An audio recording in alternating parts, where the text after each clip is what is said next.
আসসালামু আলাইকুম রহমতুল্লাহি ওবরাকাতুহু। ঈদ মানে আনন্দ, ঈদ মানে খুশি। সবাইকে পবিত্র ঈদুল ফিতরের শুভেচ্ছা জানিয়ে আজকে আমার এই ভিডিওটি শুরু করতে যাচ্ছি ইনশাআল্লাহ। সম্মানিত ভিউয়ার্স, আজকে আমরা যে বিষয়টি নিয়ে আলোচনা করব পবিত্র ঈদুল ফিতরের রাসূল সাল্লাল্লাহু আলাইহি ওয়াসাল্লামের সুন্নাহ নিয়ে। পবিত্র ঈদুল ফিতরে কিছু সুন্নত রয়েছে। এই সুন্নত মোতাবেক যদি আমরা পবিত্র ঈদুল ফিতরকে পালন করতে পারি তাহলে আমাদের জন্য সৌভাগ্যপূর্ণ একটি ঈদ আমরা পালন করতে পারব। তো শুরু করা যাক আজকে ঈদ নিয়ে রাসূল সাল্লাল্লাহু আলাইহি ওয়াসাল্লামের কী কী সুন্নত আমরা পালন করতে পারি। সম্মানিত ভিউয়ার্স, আমরা পবিত্র ঈদুল ফিতরের দিন সকাল সকাল ঘুম থেকে উঠে আমরা ফজরের নামাজ পড়ব। ফজরের নামাজের পরে আমরা ঈদুল ফিতরের নামাজের জন্য নিজেকে পরিপাটিভাবে গুছিয়ে ঈদুল ফিতরের নামাজের জন্য আমরা ঈদগাহে রওনা দিতে পারব। তো ঈদগাহে যাওয়ার আগে রাসূল সাল্লাল্লাহু আলাইহি ওয়াসাল্লামের কিছু সুন্নত আছে। এই সুন্নতগুলো যদি আমরা পালন করতে পারি তাহলে আমাদের ঈদটি আরও সুন্দরভাবে উদযাপন হবে। সকালবেলা ফজরের নামাজ পড়ব। সকালবেলা ফজর নামাজ পড়ে আমরা ঈদগাহের জন্য নিজেকে পরিপাটিভাবে সাজিয়ে নেব।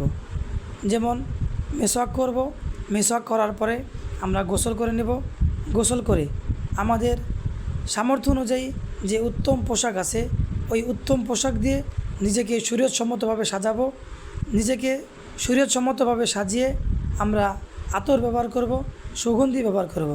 সেক্ষেত্রে আমরা এটা একটু খেয়াল রাখবো যে অ্যালকোহলবিহীন যে সুগন্ধিগুলো আছে আমরা ওইগুলো ব্যবহার করতে পারবো। অ্যালকোহলযুক্ত কোনো সুগন্ধি আমরা ব্যবহার করব না। এই জন্য সুগন্ধির ব্যাপারে সবচেয়ে বেশি যেটা ভালো হয় সেটা হলো আতর ব্যবহার করা। অনেক ফ্লেভারের আতর আছে, যার কাছে যেটা ভালো লাগে আমরা আতর ব্যবহার করে তারপরে ঈদগাহের উদ্দেশ্যে রওনা দিতে পারি। এবং আমরা যখন ঈদগাহের উদ্দেশ্যে বাসা থেকে রওনা করব তখন বাসা থেকে কিছু মিষ্টি জাতীয় খাবার খেয়ে যাওয়া এটা পবিত্র ঈদুল ফিতরের একটি অন্যতম সুন্নাহ।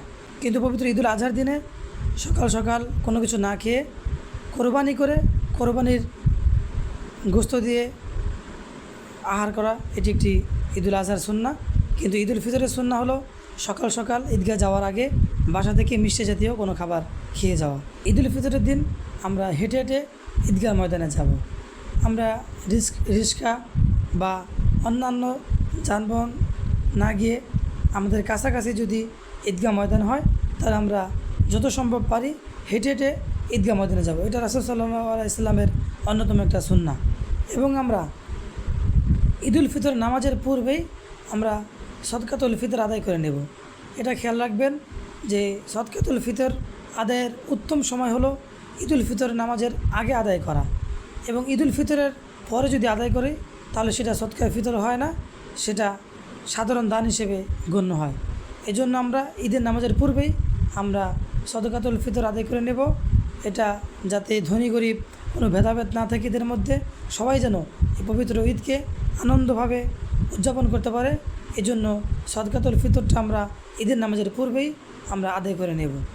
এবং আমরা আমাদের আরেকটি বিষয় লক্ষ্য রাখতে হবে যে আমরা যখন ঈদগাহ মাঠে যাব বা ঈদগাহ ময়দানে যাব তখন আমরা যেই রাস্তা দিয়ে ঈদগাহতে যাব আমরা আসার সময় অন্য রাস্তা দিয়ে আমরা ফিরব।